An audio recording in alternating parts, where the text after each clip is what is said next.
Hello, everybody. Welcome to Is This a Ghost? I'm Clayton Smith, and every week I tell a real ghost story from real history to my real friend Patrick Dean, who doesn't take it real seriously, but who does have what he says is a real good drink combo happening. Indeed. Tell us all about it. 1 part stout cask in its own little Stout cask whiskey. in an old juice glass from when I was in high school. That's an important part. Indeed, yes, has to be an antique juice glass with then, sentimental value from your adolescence. I think. Yep, small chips out of it. I've probably consumed more than a few slivers of glass out of this thing over the years. Okay. On the other hand, this is just a cup of stress relief tea. You know, so kind of stress relief. Showing 2 hands right now to all of our radio listeners. Yeah, it's not okay. Go ahead. And so I call it the double fisting daddy. So okay.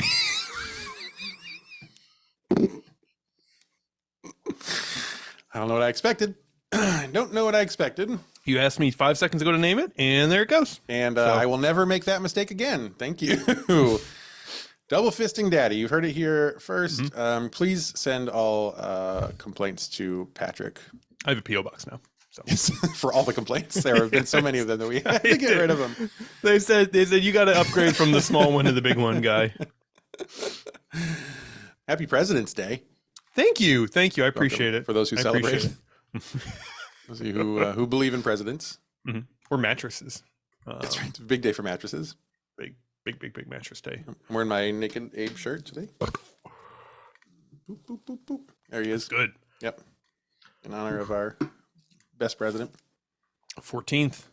Probably. He's probably best, right? He's pretty good. I think so. Yeah. Most votes. Yeah. It's usually Lincoln 1, then Clinton.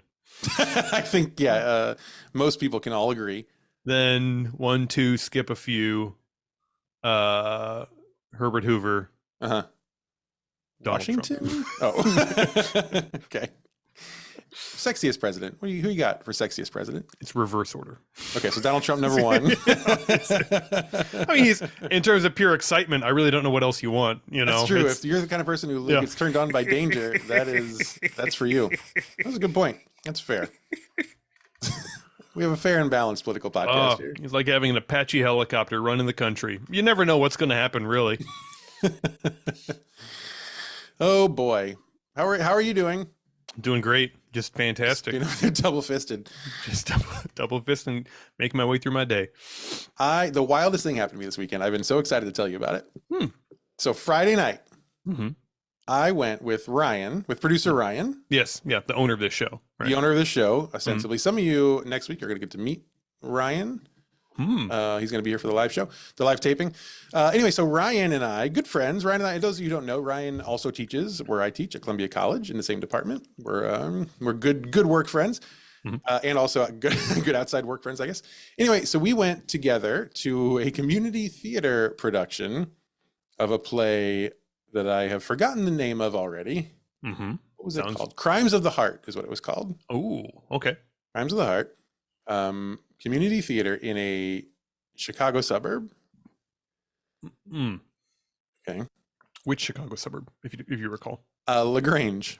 LaGrange. Yeah. I do know LaGrange. Yes, now, absolutely. LaGrange is a pretty nice Chicago suburb. It is, yeah. Yeah, so I'm not complaining about that. And so Ryan and I went to this, and you may be asking yourself, why did Ryan and I go to a community? Yeah. Did anybody else go with you? Is it just the two of y'all? Just two of us, and we have a former graduate student from our program who we've stayed in touch with. We're now good friends with her. She was in the show, and so we went to support her. Okay. So we go, and this is a small. I mean, I don't know if have you ever seen a community theater production? Not outside of theater? Like The Simpsons. No, I have not. It's like that. Actually, okay. It's very much like that. If you used AI to turn that into just realistic looking, that would be exactly what it is. It was in a literal church basement with just chairs that they had set up, and so and that's where. And so anyway, we're watching this play, and during the first intermission, because there were multiple, this play went for almost 3 hours. Oh, that's a lot of smoke breaks, and they did not sell any alcohol. In the church basement, let me guess. Lutheran. Yeah, I think so. There's lots of bingo. You could play bingo every break, but no, no alcohol. So during first you had to keep it down. Yes. They had the bingo board up above the stage, and they were like silently calling it out, like B7. Oh, okay. Yeah. And the show must go on. So, they were real pros for community theater actors. So during the first of two intermissions, Ryan and I were just standing up, just kind of chatting, stretching our legs. And this woman comes up to me and she's looking at me very strangely. And she's not talking yet, but she just comes up and she's just kind of like looking at me and like squinting a little bit and kind of like doing this, like bobbing her head back and forth, like really sizing me up. Like a crane or something. She was very crane-like, yes. Yeah. Yeah. Which I think is what cranes say. And so I kind of looked at her and she said, "I'm sorry to interrupt you. Can I ask you a question?" And I said, "Yeah, sure." And she said, "Are you an author?" Oh.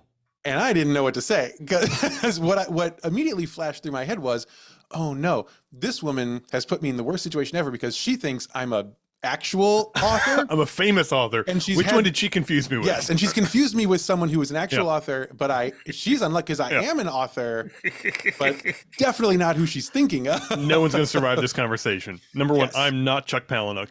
And so so I know he's also tall, but I don't know. And so I kind of froze. I didn't really know how to respond because I'm thinking like, well, how do I explain to her that I sort of am, but not who she thinks I am? Right. And then I'm trying to think, well, who does she? I wonder if she thinks I am. So this is all going through my head. Meanwhile, Ryan is standing there, and he's like, "Well, you are." And I said, so he got that going, and I was like, "Well, yeah." I said, "Sort of." Yeah. And she goes, "What do you mean by sort of?" And I said, "Well, I mean, I have some books that I have written." And which at this point sounds extremely stupid because she's basically have you written books? Well, kind of. I mean, there are books. I have written some books, and I did write them. And I do have them here with me in my coat. But if that's what you're asking, then I guess yes. But is that what you're asking? So I said sort of, and she looks at me a little bit more. She goes, she's obviously not getting satisfied with this answer, right? And she said, "Well, what? Okay, how about this? What have you written?" And I said, and again, I'm like, I'm gonna say my books, and she's gonna be like, "Oh, that doesn't sound familiar." Right. Yeah. So, and when you say the word, like, no one, when I've never really been confronted with this before, but it occurred to me in this moment that saying, one is Apocalypticon. It's actually kind of a dumb title. It's not like I don't know, What the Butler Saw or something. Right. It's a fine title. I think it's very. You think so? I think it's very good. It makes no sense. I'm saying that as someone who stars in it. That's correct. So again, you've got some skin in the game here. A very fine name for a book. Thank you. I appreciate that. A decent book. Okay. Sure. And and I said, well, I have the Apocalypticon series, and she goes, "You're Clayton Smith." Oh. And I said, she wasn't just trying to like blindly pick you up this entire time. Because that's kind of where I figured this was going. No. She was like, "Oh, tall guy with a beard. I bet he's written probably a book before." Can I see your elbows? You have any patches there? Yeah, author. So you're Clayton Smith, and this is the first time I've ever been recognized anywhere as an author. And I said, yes, I am. And Ryan, of course, now he's very mad because he hates to be a witness to the first time I was publicly recognized as an author. And I said, "That's true." I said, "Do you know my books?" And she's like, "Yeah, I love Apocalypticon. It's so great." And then she's like telling me things about things that I have coming out soon. So she's on my mailing list too. And I'm like, wow, this is what a small world. Yeah, so you got narrowed down to like 6 women at this point, right? Yes. So you're okay, So are you Kelsey? Okay, I'm gonna no. go to MailChimp really quickly. And no. Lisa, no. So we had a little chat. It was really nice. And once I stopped being awkward about it, it was really nice. But then so we go back to the show, and we're watching the second act of the play, and then there's second intermission because again it is eternally long. And at second intermission, Ryan goes to use the restroom, so I'm just sitting there by myself, and she kind of walks up from behind. Sure, yeah. She's like pokes her head around my shoulder. Yeah. I'm like, and she's like, "Hey, I'm sorry if I was weird earlier." And I'm thinking, well, you're being weird now. Yeah. And I said, "No, it was really great. I'm glad you came and said something. Really flattering. It's really great." And she goes, I love anomaly flats was great. And Naakua, I love it. And I haven't read Mabel Gray, but it seems really fun. I think I'd really like it. And I was like, yeah. And she was, there's the other one. What's the other one you wrote? It came from Anomaly Flats. And I said, yeah, it came from Anomaly Flats. She goes, I didn't like that one so much. And I said, oh, okay. That was like 4 out of 5. I'm very excited about this. My average is good here, but I was like, okay, okay. I guess that's good to know. Thank you. Thank you for sharing. Thank you for sharing and ending on that note. Right. Yeah. Showmanship. Leave them knowing you didn't like the last thing they did. That's right. Inflate the ego and then stick a knife in it. Mm-hmm. So anyway, that's happened to me. So I was recognized out in the wild as an author. That's fantastic. Isn't that wild? That's great. Mm-hmm. So what'd you do this weekend? Everybody in the house had flu B. Flu B. I don't know. That's what the doctor said. So flub? Yeah, flu B. That's what I said. Oh, everyone's got flub, and then Gloria's like, oh, very funny.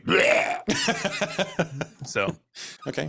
Do you have no further information about what makes flu B as opposed to flu? Well, there's two dominant strains in the winter, flu A and flu B. And you got the shot for the wrong one. The shot was probably the wrong one for all of them, frankly. Yeah. But I didn't get any. I didn't get any flu. No shot, no flu. I forgot to get a shot. So you're an anti-vaxxer now. More like now the Donald Trump sexiest president thing is making a lot more sense. Let's say I'm a lapsed vaxxer. What would that be? A laxer? You're a laxer. That sounds. You're lax when it comes to vaccine. It sounds like a specialty dog breed or something like that. I'm not sure. Laxing at the vaccine. Yeah. Mm-hmm. So I forgot to get a flu vaccine this year. Did not get the flu while everybody was literally throwing up on me all weekend. And then Joe Rogan called and wants to interview me. It's so weird. We heard your story. We need you on the show right now. Hardcore. Yeah. So I had an interesting conversation with my father today. My dad, my extremely bored retired dad. Okay. Is he listening to the podcast now? Yeah. He said he had like 40 years of being stressed about everything, and then he sold his house and moved like across the street from me. And has nothing more to worry about. And so he's creating things and making his life really difficult. What I would do, to be frank. Yeah. I'd like to think I wouldn't, but I would. He had LASIK surgery. Good for him. Yeah, pretty exciting. Then he went back to the optometrist today, as a follow-up, make sure everything's healing. Right? That's good. Do the eye check, whatever. Make sure. Oh, and he's like, oh yeah, everything's great. He's telling the doctor everything's great. My vision's really good. But I get these when I wake up in the morning, I get these little crusties in my my like eyelids, whatever, in my eyelashes. And she's like, yeah, everybody gets that. That's called the human condition. Yeah, exactly. So he says to his optometrist, he says, can you do anything about that? And she goes, you fix my eyesight, you got to be able to fix this too, right? She goes, no, I don't think there's really much to do about that. That's just, you sleep and you get and he goes, well, I was wondering if maybe you could just like cut my eyelashes off. And she says, I don't think you're going to like the way that looks. And he said, oh, I'm an old man. I really don't care the way it looks. I just don't want to have to deal with this anymore. And she cuts all of his fucking eyelashes off. That is malpractice. He looks like he was in a small fire.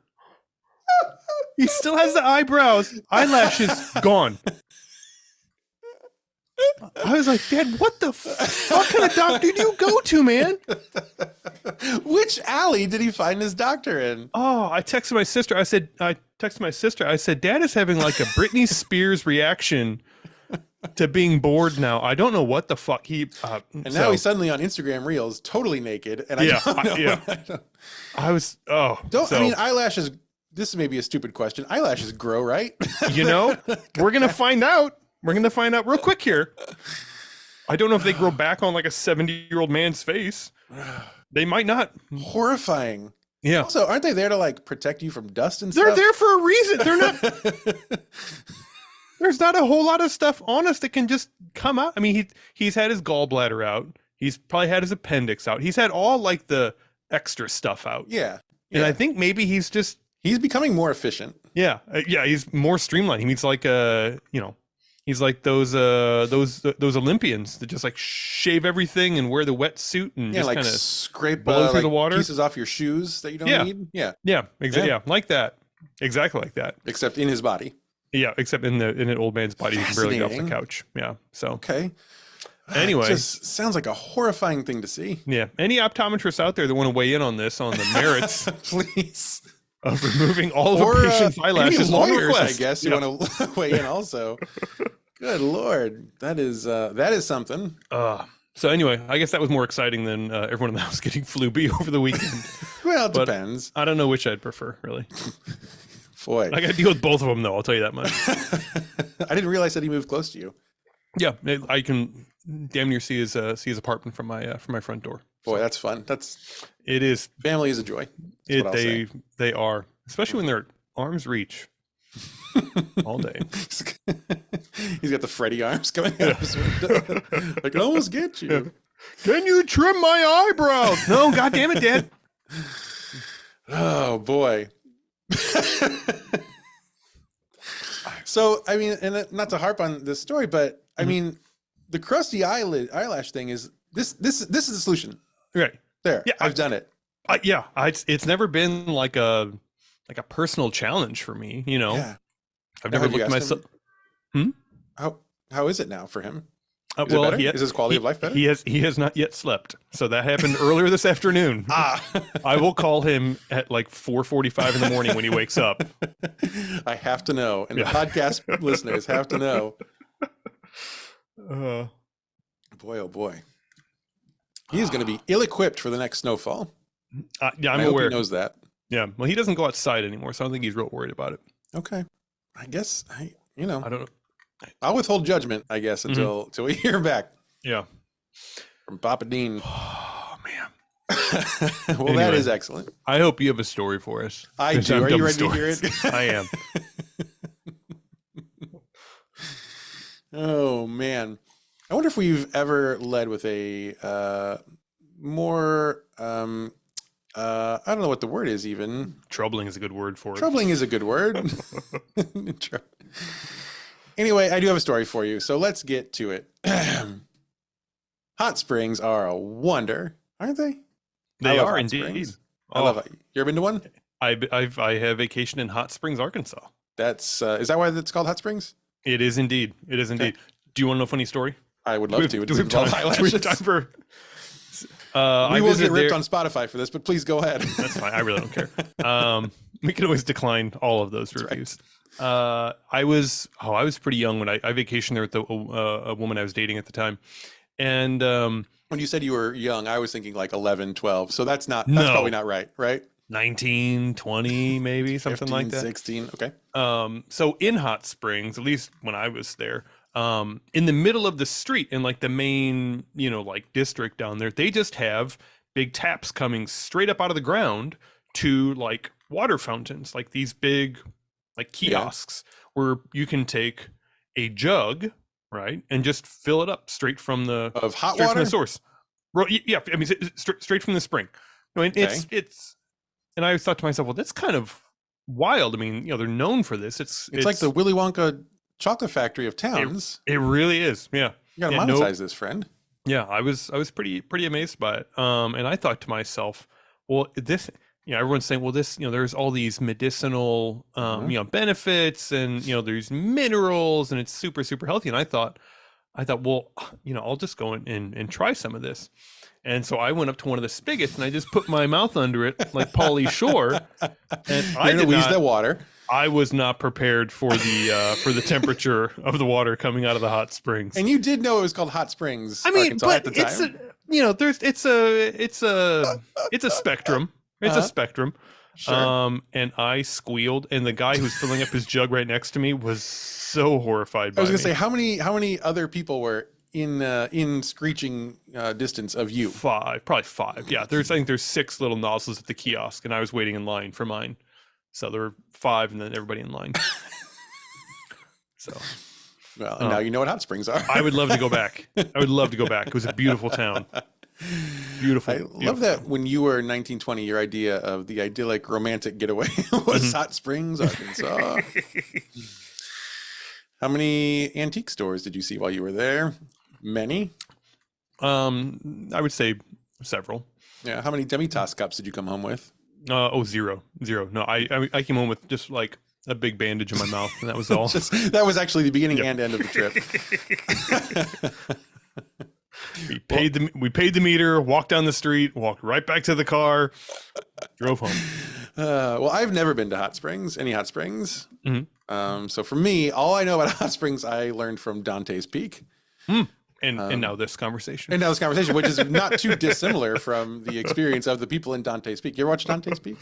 That was the volcano one? Well, it was Volcano one with Pierce Brosnan. There were two Volcano ones that came out at the same time. It was Dante's Peak and there was Volcano. Yep. Yeah. This was the Pierce Brosnan. Okay. Volcano was the good one, by the way. I didn't actually ever see Volcano, and I really liked Dante's Peak. Now, I was young, so I didn't know any better. Yeah. So I don't remember what order it was, but Volcano and Dante's Peak came out like the same summer, and then in a different summer, Deep Impact and Armageddon came out. Yep. And so Volcano kind of is the Armageddon of that pair, and Dante's Peak is the Deep Impact of that pair. Interesting. I guess I had to go watch Volcano because you need to go watch all four again. The difference between honestly. Deep Impact and Armageddon is pretty vast.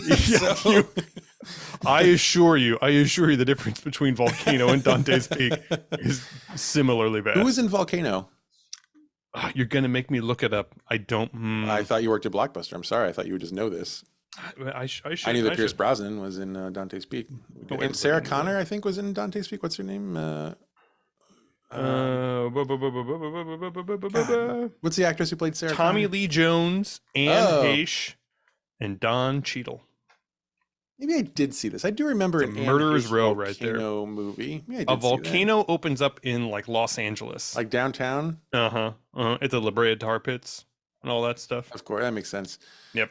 I don't know if I've seen that or not, but I definitely saw Dante's Peak many times. And I think the opening scene from that movie is like a couple of teenagers, well, actually much like you and your then girlfriend, who go sneak into these hot springs that are not supposed to be there. They're not supposed to be there. They go skinny dipping, and then they boil. I wouldn't recommend that. It burnt everything that it touched. Yeah. And well, we know that now. You watched the whole movie. They only got to see the first 30 seconds of the movie. So ignorance is not bliss always. But I think people like them, even despite the movies or the springs. Both. Okay, I think that. Even though they kill people, both the movies and the springs will kill people. I think people still like them.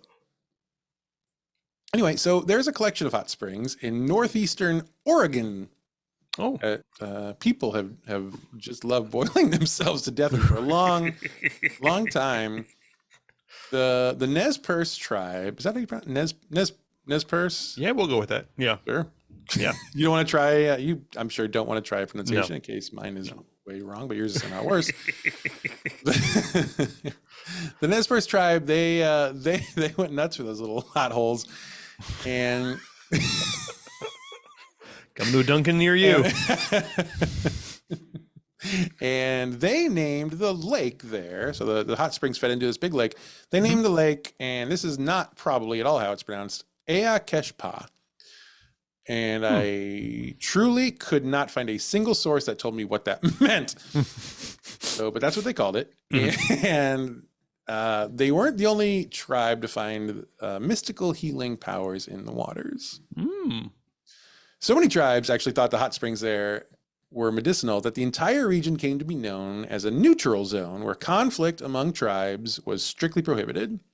Oh, wow. Huh. Yes. So the whole valley comes to be known as the Valley of Peace.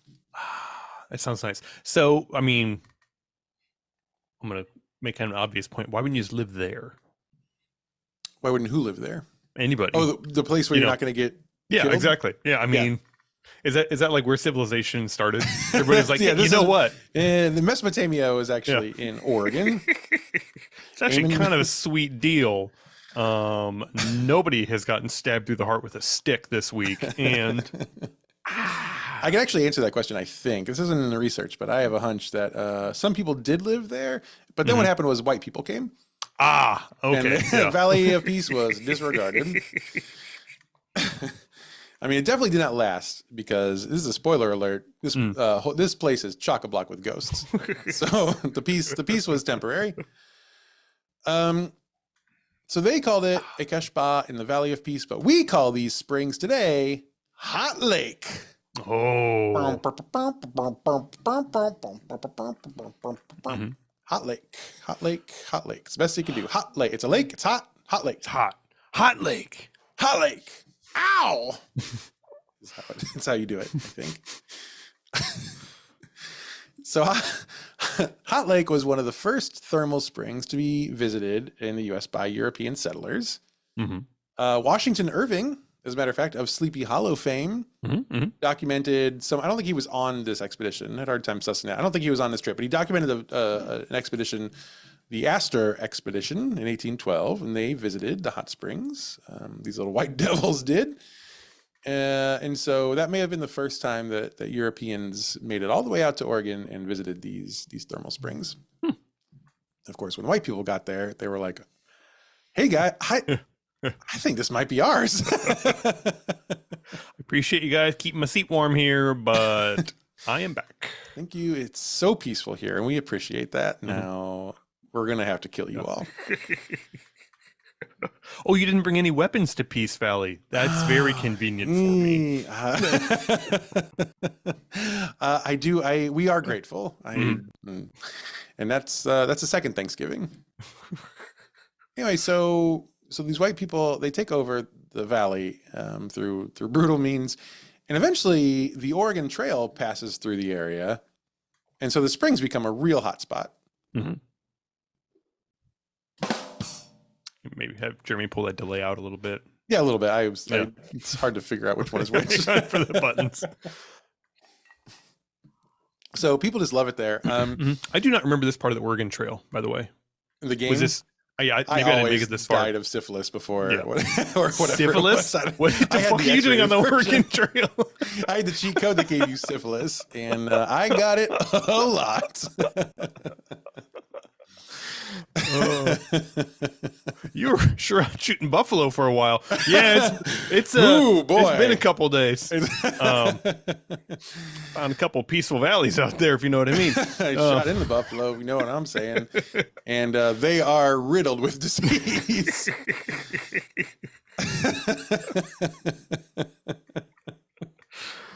A lot of story to go. Okay, so people love it. One man who was a sailor named Tommy Atkins. He loved it so much, he bought the land and he used it as a cattle ranch. There's some sort of joke here that I couldn't quite pin down about Atkins using it as a beef farm. So, you have anything you want to try, take a stab? No, I'm just really excited about somebody who's going to be filling the whole valley with cow waste, also being surrounded by lukewarm water as well. That's really... If there's anything E. coli hates, it's lukewarm water. So Atkins buys this area, and according to a story published in the Oregonian newspaper in 1914, Atkins accidentally fell into one of the springs one day and was, quote, cured of numerous ailments. Including skin. Well, so this is an important point. This is a probably apocryphal story because the lake has an average temperature of about 200 degrees Fahrenheit. Eesh. So, and this is not a story about Tommy Atkins' ghost, so that story is probably not true. But it is, yeah. I mean, if you've got a skin disease, that'll cure it. Correct. Yes. So in 1864, then a man named Samuel Fitzgerald Newhart ambles up to Oregon from California, and he sees Hot Lake, and he's so turned on by it. He's like, that's a hot lake. This is a tourist trap waiting to happen, and I need to make that trap happen. And I couldn't find any info if he bought it or like bought some of the land, or if he's like renting it out from Atkins or whatever. But he did however it shook out. In 1864, Newhart builds a big wooden structure on the lake. and it was described as sort of a frontier mall. Okay. So, it's got a lids. It's got 2 Auntie Anne's, one on the top floor, one on the bottom floor. And they both smell so good. Mm-hmm. Let's see. It has a post office, a barber shop, a blacksmith, a dance hall, and of course, it's got a bathhouse to tap the water from the hot springs. Because these are people who knew that if you took water out of a tap next to a hot spring, it was going to be hot water. So they were like bathhouse. I mean, eventually they knew this. Like, eventually I know it. Everyone, I guess that's true. Every party needs a Patrick to just really go in just to kind of, you know, just test stuff out. This is 1864. Correct. Right. I love imagining what everybody west of the Rockies is doing during the Civil War. Oh my God. God. Are you just, I mean, is any news getting through? Yeah. I don't think about it so much that I ever research it, but I do think about it a lot. Yeah. What do you think they were doing? What's going on out there? I think they were probably prospering. I'm willing to bet a whole lot. These are the salad days. America is a wonder, full of promise, and there's nothing bad. What year was he? Oh, Mark Zuckerberg hasn't even been born yet, so let's live la vida loca out here. That's not going to last. You know it's not going to last, so let's let the good times roll. Well, the gold rush was at 49, right? Because the 49ers. So this was 20 years after that, 15 years after that. So I don't know. It's probably a good time. Like most of the problematic gold people are just stuck there and poor. So they're not being annoying. They're not telling you. Yeah, they're not sitting around telling you about how all the gold they're gonna. How I feel like this may. I've never thought about this. I'm doing this in real time, so let me know if this plays. It may be possible that the 49ers, the gold rush folks of 1849, are a lot like the vegans of today, where they have to just tell you constantly how great it is to be a gold miner. Yeah. Even though we all know it's very not fun at all to be a gold miner. And eventually being a gold miner will ruin you, and it'll just make you very angry and sad, and no one will want to hang out with you anymore. But you've really built this fiction about how cool it is to be a gold miner. Yep.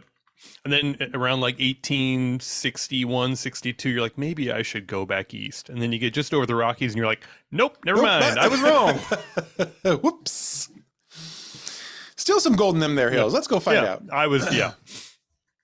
Yep. So this is happening over there. So while the Civil War is going on, these folks are a little preoccupied with hot springs.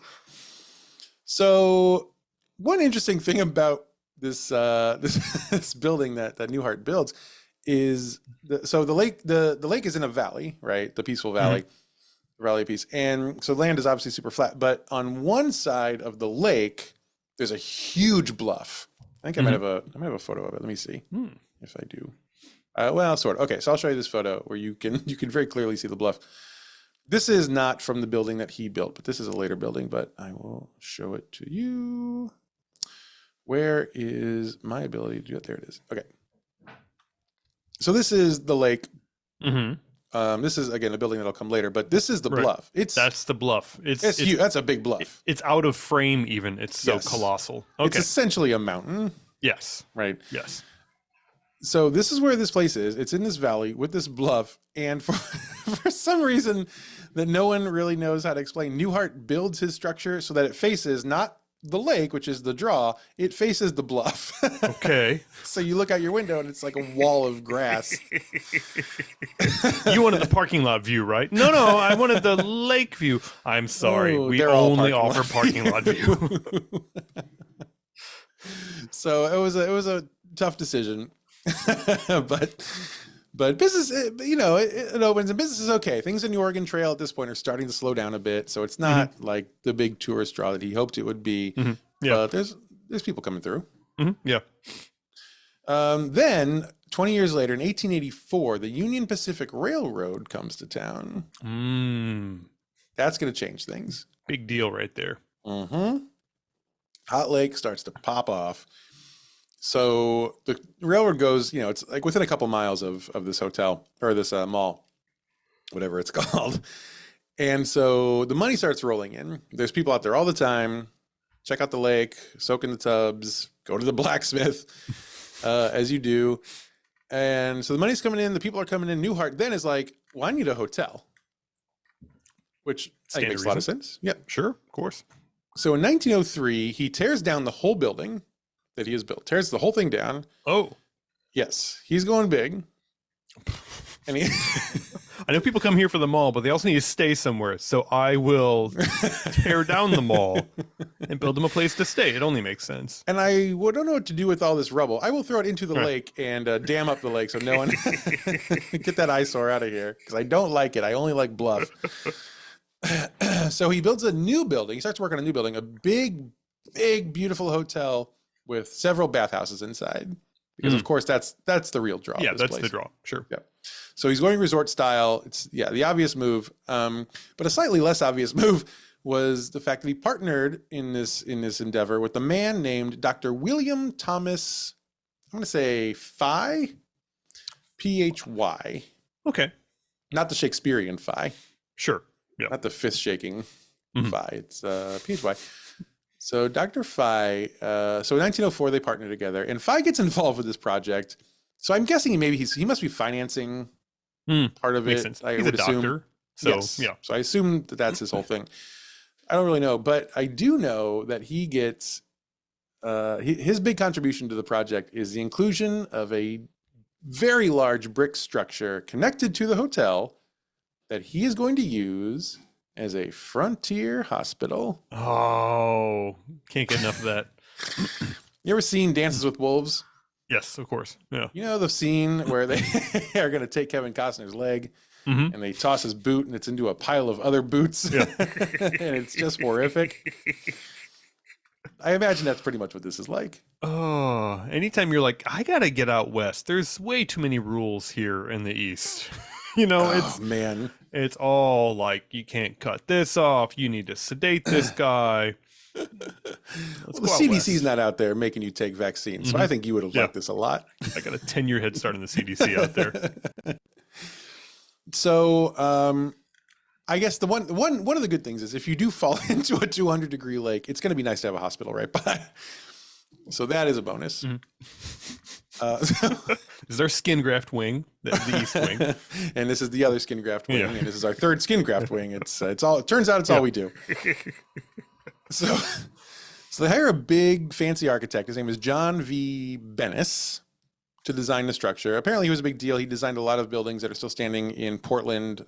He also designed a lot of the buildings on the University of Oregon campus. So he's a big, and I imagine very well-paid architect. And in 1908, the main wing of the hotel opens.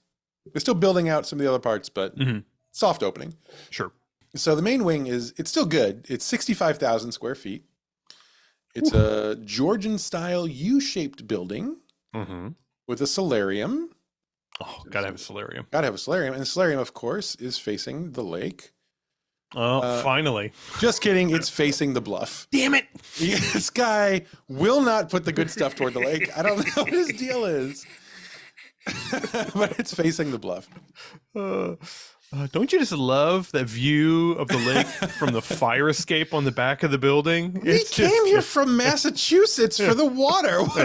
This sucks. And I'm sure you saw it on the drive in, and you'll see it again on the drive out. I don't know what you want. So they built this building. It's great. It was actually very inexpensive to run because they heated the building with the hot water from the springs. So very efficient. Perfect. Yeah. It sounds like a Green New Deal dream home. So that's very good. This hotel is the first known commercial property in the world to use geothermal heating. Wow. Yeah. Here's a quote from, I believe this is from Wikipedia. Quote, upon its reopening, the hotel housed a total of 105 guest rooms, a 60-bed surgical ward, a ballroom, a barbershop, confectionery, drugstore, newsstand, reception rooms, laboratories, and a commissary. What? I'm sorry. No, I'm not done. The hospital featured state-of-the-art soaking tubs supplied by the lake water, as well as an operating room, complete with an elevated observation deck and a 1,500-guest dance hall. End quote. Okay. And so where does Dr. Frankenstein live in this place again? Well, this is that. It's a real partnership, right? Right. It's, Yeah. So they're just mingling the space. They're integrating. I love this. You show up on day one, you get your room, and they give you like the flyer with all the events for the day. And you're like, oh, I'd like to go horseback riding. Oh, and they have a fishing expedition. Oh, and you can sit on a surgery if you want to. Oh, you can That's get nice. surgery if you want to, and then you can go play ping pong. How nice. Oh, honey, this man's getting some gangrene cut off at 4. We should go see that. And then go dancing with our feet that work. How fun. Yeah, it's a real weird way to describe it. I don't think I would have Honestly, done it in that order of operations. I'd totally go. If this was happening at like the Wynn Hotel in Vegas, I'd totally go. Totally. Steve Wynn, if you're listening, that's a freebie. Yeah. No credit necessary. Please, no credit.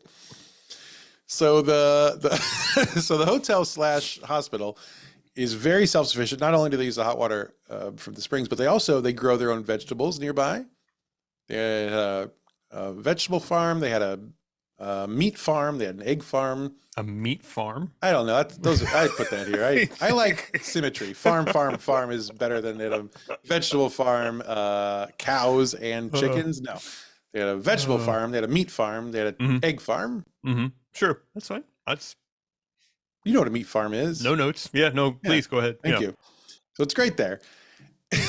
In 1910, the year 1910, so a couple years after they opened, the hotel grossed $178,811 in revenue. I've done the math for you. Would you like to guess, though, how much that would be in today's dollars? I wasn't actually paying attention. What was the number again? Okay, we'll just take it again from the top and take 2 and just be real impressed. In 1910, the hotel grossed $178,811 in revenue. Yeah, I know. Goodness gracious! Can you imagine how much that must be in today's dollars? It's unfathomable. I've never heard a number that high before. Okay, is that what you're going with? Because you have. That's worth. Let's call it $10 million today. I'll tell you this: Donald Trump is paying a lot more than this, based on recent events. It's a lot of sneakers, is all I'm saying. That's fucking sneakers.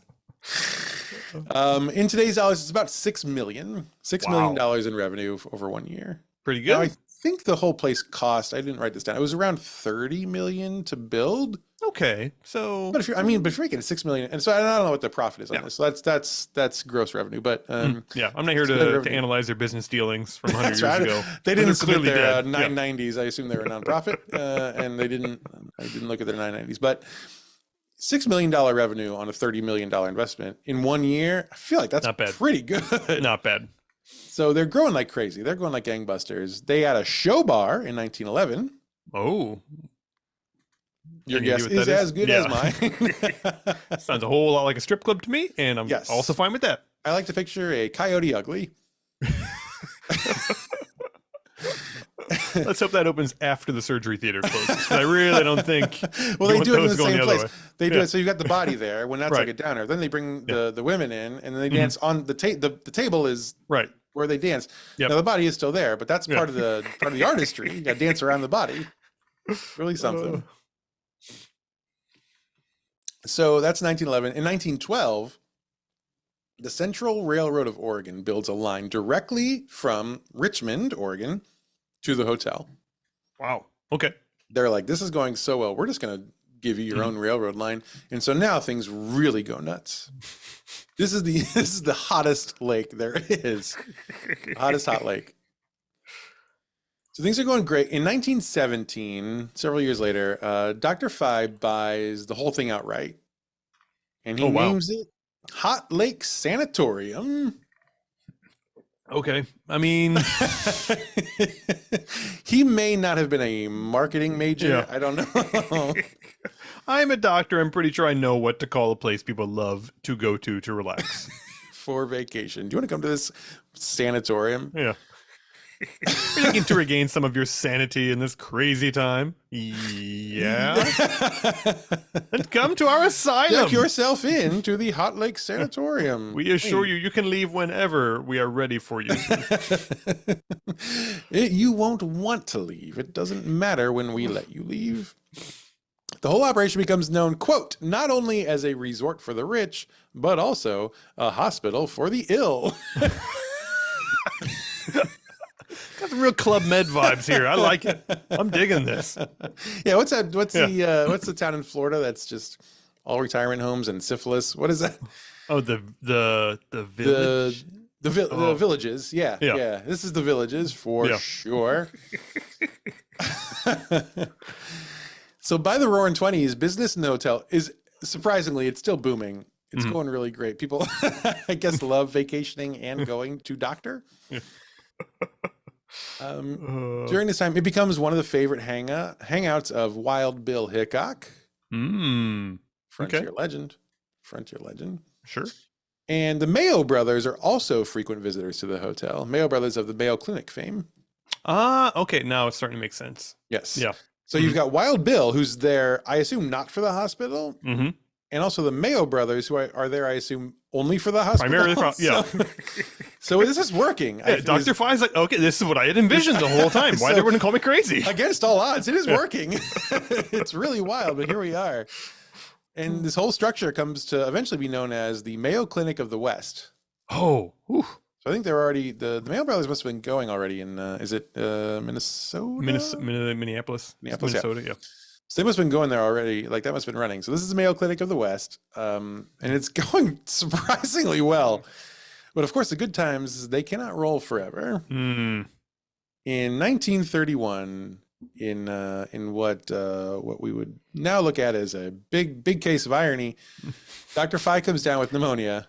And the healing waters, they're not healing enough, I guess. I keep putting the healing waters into my lungs, and they are not helping the pneumonia at all. It says here he dies of aspiration. I don't know what that is. What is that? Is that good? Bad? Water related?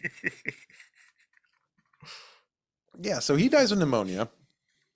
Now, just in case anyone's concerned, we're not too sad about that because it turns out he's not a great human being. He is a man who, quote, frequently tried to seduce his female patients and then treated his staff like shit. Yeah. Do you have a question about that? I mean, when you're the person in charge for putting the patient under, seduction is not the last thing you want to see before closing your eyes. I think seduction is, in that case, if you're the doctor, pretty easy. Yeah. I want you to count backwards from 10 and ignore me smelling your hair. 10. Oh, no. Sorry. No, I think that's fair. So we're not too sad that he kicks off. Oh, so he's gone. So now there's someone just kind of overseeing it while they figure out what to do with his whole estate. But 3 years after Phi dies, on May 7th, 1934, the hotel catches fire. The entire western wing is burned to the ground. So it's essentially everything that's made of wood is gone. So a lot of it's made of brick. That's more or less okay, but everything that was made of wood is no longer there.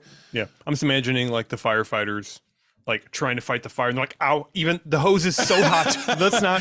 Oh, a leg? What good luck. Put the hose in there. Okay, here we go. Sure. Ow, ow, ow, ow, ow, ow. Fuck it, let it burn. I'm a policeman now.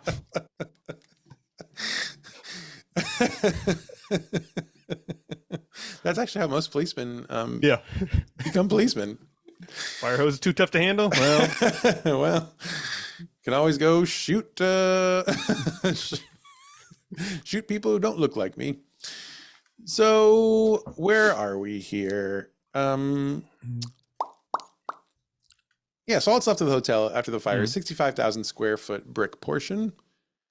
And I had a hard time understanding this. I think this is true. I don't think they ever bothered to actually repair anything. So the hotel was still operating and the hospital was still operating, but they were like, don't look over there. This is a literally smoldering pile of wood. It's fine. It's fine. Yeah. We don't claim that as ours anymore. Don't worry about it. It's under construction. I mean, first it's under destruction, and now, but eventually. Yeah, we're in a valley, admittedly, but eventually we'll be going back up that hill. So tourism does slow a bit at this point. Eventually, tourism gets so bad the hotel has to close completely. The good news is the hospital's still going great. Oh, okay. Well, that's good to have. I mean, that's why you divest, really. Exactly. It's, Exactly. yeah. The foresight here was. Yeah. Yeah. You don't put it all in hospitality. You also don't want to put it all in hospital. You want to make sure. Right. You got a foot in both on both sides of the line. I'll allow it. I don't love it, but I'll allow it. Thank you. Been holding that one in for a few hours here. So that's what's going. And once World War II breaks out, this is one they can't really hide from. Rockies or no Rockies. Yeah, that's true. There's shit going on both sides of the Rockies in World War II. Yeah, you're actually quite close to Pearl Harbor at that point compared to all those poor souls in the Civil War. So the property was then used as a nurses' training center and a flight school. Okay, sounds fine. One of the winters during the war, there was a typhoid outbreak at the hospital. A lot of people died. Again, the hot water is kind of starting to sound like not a great idea anymore. Yeah, when was germ theory invented? When were germs invented? It's weird. Happen? Most of the time in the Oregon winter, these germs don't live because everything freezes. But here in the fucking cesspool in our backyard, they thrive. Become much stronger than we are, frankly. It must be something to do with those Indians we took this land from. So a whole bunch of people died from typhoid, and they weren't sure what to do with the bodies because they couldn't dig into the ground because it was so all frozen. Lake. Right. Yes. Oh, okay. No, sorry. They could have. I would have thrown them into the lake. To be honest, that feels to me like that's great. That's a solution. Yeah. That's a problem solved. Now you're starting to remember, okay, now I see why he didn't build the building facing the lake anymore. Now it's starting to make sense. It's all fine. It's all good. So what they did instead, they laid out the corpses in the hotel foyer and waited for spring. Oh, that's not what you do. No, and remember, this whole area, this whole building is still warmed well by the hot springs. So it's not like they put them in fucking cold storage. These are just corpses in a warm room, and sure. Wait till we can dig in the ground. And these are physicians doing this, is what I understand. These are physicians doing this to soldiers. Yes, correct. So this, I think this is where some of the ghosts come from. Yeah, which we'll talk about shortly, but not quite there yet. But just this is a good reminder. Like I don't know, I think there might be some ghosts happening here. This is a gestation. At the 1 hour mark, you mean? Yeah. Oh boy. Here we go. Okay, so now the new owner of the building, someone comes in and buys the building. His name is A.J. Roth. And in 1951, he converts the hospital, which is no longer making money after the war, and he converts it into a nursing home. Okay. But this also doesn't make any money. So then he converts that into an insane asylum. There's always money in asylums. So this is the 50s. This is a kind of, part of the heydays of like electroshock therapy and things. As I believe we have talked about on this show before, this is a time when a lot of people would just kind of bring people to the asylum. They would pay to have them kept there, and they would just leave them, abandon them, essentially. Sure. So he's making money now, which is, I guess, good. At this time, a lot of people who were dropped off were, abandoned. So when these folks died, these patients died, when they did die, the hospital didn't have anyone to call in some cases, so they just disposed of the bodies. And business was pretty good. Building operated as an asylum until 1974. Yeah, it's never a good like humanitarian business plan when one of the totally acceptable outcomes is just the patient dies and nobody comes and checks on them. Like that's the sort of thing where you're like, we only have so much food here, and food still costs money. So, but this meat is going nowhere. So, look, I don't know. Where you see flaws in the plan, I see capitalism. Where are we? Oh, so the building's operating as an asylum until 1974. Then a woman named Donna Patty, and her husband, they buy the asylum, and they turn it. They say no more asylum. We don't like this. We're going to change it completely. They turn it into a restaurant and nightclub.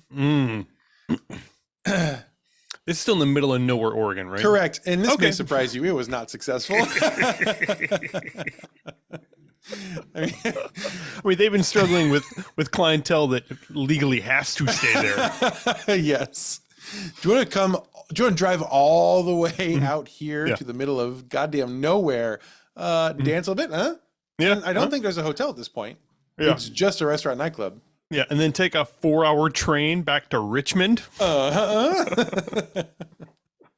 So entrepreneurship is not for everyone. No. Is the only thing I have to say about that. But during this time, the Patties live on the second floor of the building. So they move in. And they are the first ones to start documenting that this building is haunted as hell. So Donna and her husband, they claim to see the ghosts of former hospital and asylum patients wandering the halls. Very unsurprisingly. Sure. But they also see some of them walking into the lake, which is very upsetting. And again, if you know, as many ghosts do, they kind of replay, some of them replay the circumstances of their death. It makes a terrible kind of sense for people in a mental institution who hate it there to walk into the lake and not come out. And that's kind of terrible to think about. Yeah. But you could, if you go there now, you could see it happening and think about it a lot if you want. Watch you. Yeah. Yeah. They also had a building caretaker, a man named Richard Owens. He confirmed all the stories that the Patties shared during this time. And he also said there were just so many ghosts on the property that he lost track. Rocking chairs would start rocking all on their own. They also heard the sounds of screaming and crying coming from the old surgery room. I have to think the fact that the Patties are telling people about the hauntings is not unrelated to the fact that their business didn't survive. And I think if you're trying to make money off something, you either have to, there's two options you can do. If you're trying to make money off a haunted place, you either tell everyone and make it like your thing. You theme it to be a haunted place, like the Lemps do at the Lemp Mansion now. Great example. Yep. Lean all the way in. Or you tell no one and you pretend it's not happening. There's no middle ground. So they continue living there for a while, but the nightclub and restaurant fail and it's gone. In the mid 80s, a man named Dr. Lyle Griffith buys the property and he uses one corner of the building as a bathhouse. And I want you to envision this because so he's in one corner of a building that is fallen into some disrepair. Right. Sure. Which is attached to a wing of a building that is ash and burned wood still. It's still there. And there are photos of that wing today. So it's still there today. So it's like, come to the bathhouse. Don't look at the building. Do not avert your eyes. It's all burned down and falling apart. We're not even going to turn the lights on. No. Not going to help anybody. This is like one of those restaurants now where it's like the cool thing in some cities is restaurants where they blindfold you and you eat blindfolded. Yeah. Which I think is so stupid. It sounds to me like what a horrible experience. No way I would do that. No way. But people pay a lot of money for it, and now they're paying maybe that's what's going on here. We're going to blindfold you in Richmond, get on the train, we'll lead you off here, don't look. It's like one of those hydro spas where they put you in the isolation chamber. Oh, I love those. Can't hear anything. Are those nice? Oh, I love those. Sounds so scary. This is a plug. That's an unpaid plug. Float STL for you, Patrick. In St. Louis. Oh man, it's good. You can. I've never done the pod because I think I did the calculations. I think I'm too tall to sit comfortably in a pod, but they have rooms, like isolation chambers, like rooms with the pools. Oh, the best. I love it. It's the best. Yeah, it's good. It sounds weird, and it is weird, but it's great. I'm fine. Anyway, so I'm on board. Anyway, so he makes a corner of the building, the bathhouse. I'll just, that business also doesn't make it. It's literally just him. So listening for the front doorbell to ring, just sitting back there, just in his tub, wrinkling until he's just nothing. So by the late 80s, the whole building is abandoned. Though an RV park does pop up adjacent to the building in 1989. An RV park. And I think they're squatting. I don't think sounds they, like it. Yeah. They're just like, this is a quick cash grab. Entrepreneurship is for some people. So over time, ownership of the building changes hands a few times. First, there's a holding company that buys it, and then they eventually sell it to a couple named Charles and Louise Rea. So it's not going great, but obviously the hot springs are still there, and hot springs, that's and no one's really tapped into that yet. It's so wild. Like that's your potential. Yeah. Right. Sorry. Yeah. But the place is fucking haunted. So that's a drawback.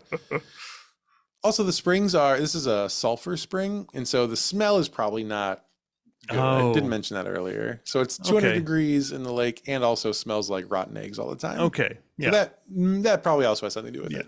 So a boiling fart spring is not right. Bringing all the boys to the yard. That's fine. So these new owners, the Rheas, they start seeing even more ghosts. Mm-hmm. There are like long dead vacationers wandering in and out of rooms and slamming doors. There's also a gardener there who I don't know when he was there originally, but he committed suicide. And now his ghost is back, and his ghost only has two tricks. They either see him lurking in the shadows of the building holding a spade and staring at you. Okay. Which is not ideal. A little threatening, yeah. Yeah. Or else he's throwing himself out of the third floor window. So choose your own adventure if your adventure is horrific. I'm just imagining he throws himself out the window, splats on the ground, gets up stunned, and then kind of leans on the spade in the shadows for a few minutes like, oh, hang on, I need a moment. That was quite the fall. Anyway, I'm going back up to the third floor. I'll see you in a minute. See you in a few seconds. There's also a piano on the third floor that has been there for most of the building's existence. It was original to the building. Yep. And in fact, it was apparently once owned by Robert E. Lee's wife. And this piano will just start playing itself randomly.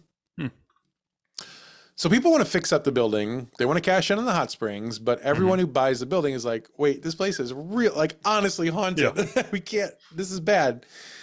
People are going to get murdered by ghosts. So, and there are sightings of blood pouring down the walls and things moving just under the surface of the water. I don't like that very much. No, all this is bad. Like there's nothing alive in a 200-degree lake. So you see anything moving down there, that's bad. It's bad. Yeah. And the blood pouring down the walls is not ideal. Sure, I guess. So this is all happening. So people are like, I don't know. There's a lot of potential here, but there's a lot of ghosts. But where some people see disaster, visionaries see possibility. And in 2003, a man named David Manuel buys the building. Now, at this point, it is in very bad shape. It's not really a building anymore. Every single one of the 368 windows in the structure is either broken or missing. The roof doesn't exist anymore. Like it's in a bad shape. It's going to be a long process of rehabilitation, but David and his wife are committed to it. And to help fund their project, they self-fund for a while, or with banks' help and stuff, a couple of small investors. But they're going to need more money. So to help fund it, after they get some of it kind of in good shape, they open the building to tours in 2005. They just do, and it's not ghost tours, it's just historical tours. Come check this out. That helps a bit. So they get some more money. They keep fixing it up. A little bit of a setback in 2008 when the entire west wing of the building collapses. Okay, well, what do you expect? So you're down another wing, but I mean, you've got at least one other wing. Yeah, sure. They would name it the West Wing if there wasn't like another wing. They would just name it the wing. Yeah. So it's a setback. But in 2010, the Hot Lake Hotel finally reopens as a bed and breakfast. It's not as big as it used to be. It's got 22 guest rooms, but it has a spa, an art gallery, a restaurant, and a small museum. Wow. So these owners, David and his wife Lee, do not like talking about the ghosts. And I saw this on several sites, like people who like tried to ask them about ghosts. They will vehemently refuse to even engage in a conversation. Okay. So that's the tactic they're taking. They're Yes. not embracing it. They're going the pure They're denial. doing the other right thing, which is Sure. don't know what you're talking about, please leave. Yeah. Which you honestly, get it. really, if you think about it, it also kind of plays into the other side as well. Like, for sure. That's good. It's like kind of a wink and a nod. Like, absolutely not. Stop talking about that. Yeah. Wink, wink. And we have to go put up some wallpaper on the second floor to cover up 20th layer this stuff. week. Yeah. It's just so wet. Actually, and the next bullet here does feed into your point pretty well. So, but guests do talk about it, of course, but there are also diaries in each room where they encourage guests to share their experience of staying in the hotel and the hot springs, what it's like. Yeah. And these are full of ghost stories. So that is it. Maybe they are doing. Maybe they are playing in both worlds. That's interesting. That's interesting. And there are ghosts there. Obviously, if you go to the third floor, which was one of the hospital floors, apparently it's still full of old hospital equipment. Do I still have that? I have a picture that's somewhere. Definitely keep that around. It's definitely yeah. I don't never know when it might come back in style someday. I guess. Let me show you what that looks like. Who knows when people are going to get bored with all these safe surgeries. Well, we're getting pretty close, I think, actually, now that you mentioned that. You make a good point. So here's something you can see on the third floor today. Ooh, boy. It looks like the raccoons got to that one. That is not great. This is Return to Oz plus Rabid Raccoon for sure. Looks like some sort of old stainless steel, I'm going to call it examination table. With hand cranks to raise the front and the back. Yeah, that makes it look like a birthing table, frankly. And the whole thing is covered in some sort of like raccoon chewed plastic mat. So, yeah, not a big fan of that one. No, very classic, terrible thing. Where are we here? So, there's also, hold on. Let me find this. You're going to want to see this photo. So there's all the equipment on the third floor, and there is also, there's also this old original wooden sign on the wall. Patrick, can you look at this and tell me what that says? Okay, so it's in kind of an old English script, and it says with the first letters of each word capitalized, helpfully. And guilt, I think. And guilt, is that a thing? Golden looking, guilt. Okay, yeah. It says, "Keep your voice low and be sweet." It says. This is from when it was an asylum. Okay. That's a different tone then. Yes, indeed. It does kind of have the energy of like a middle manager who prints out something and puts it up in the break room. Like, everybody needs to start taking their breaks. Only 20 minutes, like agreed. But then in an insane asylum, it's things like, shut up and be nice. Yeah, it's a real One Flew Over the Cuckoo's Nest vibe that we're getting out of this, but 1800s style or early 1900s. Guests to the hotel are so frequently haunted that someone started a website called Haunted Hot Lake, which is an old WordPress site. It has not been updated since 2011, unfortunately. But some people share their stories there. I pulled out a few to share. So here are just a couple of hauntings people have experienced there. A group of high school girls went to the hotel to do a research on a local history project one day.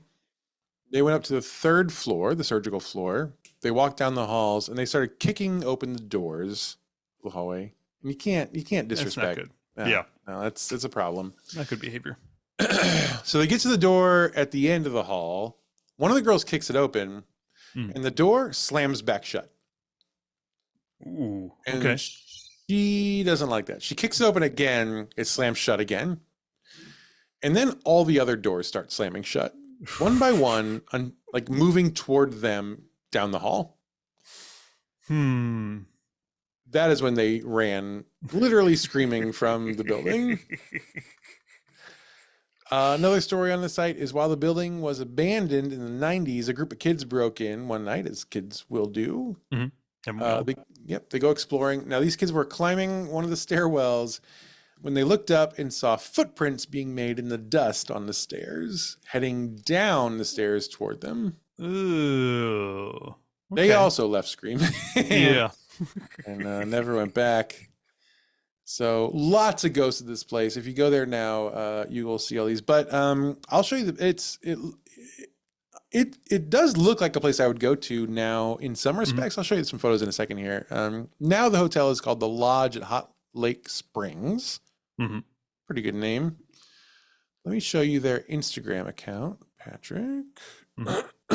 And folks, if you want to check out the Instagram account as well, you can go to Hot Lake Lodge on Instagram. At Hot Lake Lodge. You can see it's very nice. I like this. Yeah. So this is an influence. They have influencers coming and doing their whole thing there. Yeah, holding hands. Oh, that's very cute. Okay. Yeah, lots of steam. Very snowy. Yeah, snowy and steamy. But yeah, I mean, it's a good looking place.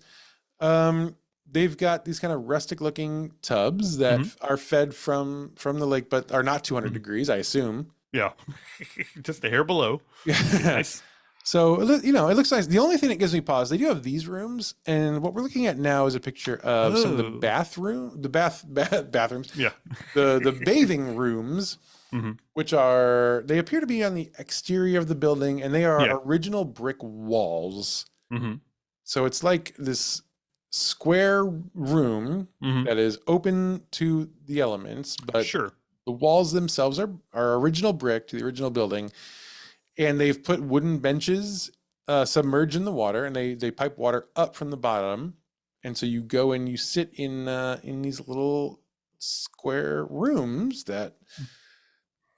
It's probably nice, but also probably pretty haunted. Yeah, I mean, it's got kind of the vibes of like a pool you put on the roof of like a 3-flat building in Chicago. Like, let's just relax up here on the roof of the building. Pergola on top, yeah. Yeah, I guess. Yeah, but it's also like haunted walls. Yeah, it's really the haunted walls that are the problem here. Yeah. But I mean, the rooms look great. Look at that. Nice stuff. It's good stuff. So if you want to go and stay at the lodge at Hot Lake Springs, you can, and maybe you should. I don't know. Who am I to say? Maybe you should. Yeah. It's incredibly haunted. So I don't know. Let us know if you go. Let us know how it goes. But and try not to burn alive in the lake. That does get to 200 degrees Fahrenheit. That's too hot for you. Clear. Your body is half that. Yeah. Don't go in. Just as a reminder, water boils at 212. So you're almost there. And if 200 is your average, parts of that lake are definitely boiling, literally boiling. So, be careful. Would you go? Into the lake? No, I don't think so. No, sorry. Sounds dangerous. To the lodge, this haunted lodge? Oh, sure. Yeah, absolutely. Yeah. It's very luxurious. Would you drink from the lake? Would not. Sounds like you might. But historical evidence. With it being a fart spring, I think I'm going to steer clear of that one. That's true. That's one of those nature's doing you a solid by giving you that olfactory warning. Yep. Yeah.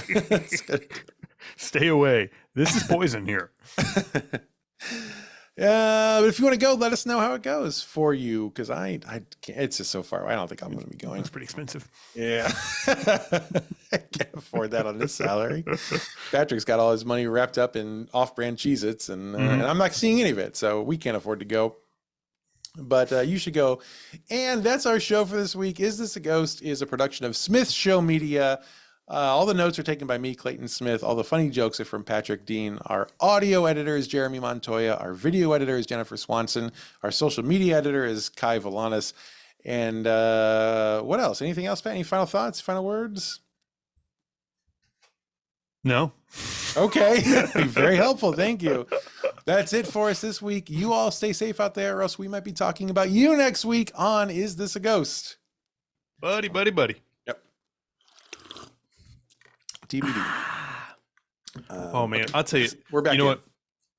I'm telling you, I have found the secret. I found the absolute secret. It's one part this. This is Stoutcast, but it could, guess what I got? Stoutcast. And one part nighttime tea. So Okay. Okay. It's like it's a deconstructed toddy.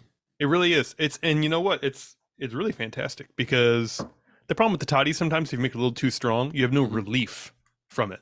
That's true. Like the toddy's supposed to be you kind of really like got to choke it down. Yeah. So, but what you do is you get a real strong sipperoo over here. Like this. Okay, good. Yeah. It's oh man, almost too much. Almost too much. Gosh, Patrick, right? are you okay? And What then, are you gonna do? Oh. Wow. Well, you've really figured it out. I have. Wow. It took 40 some odd goddamn years to get here. 80-year-old Yentas out there. Y'all figured it out together. Good job. Whew, buddy.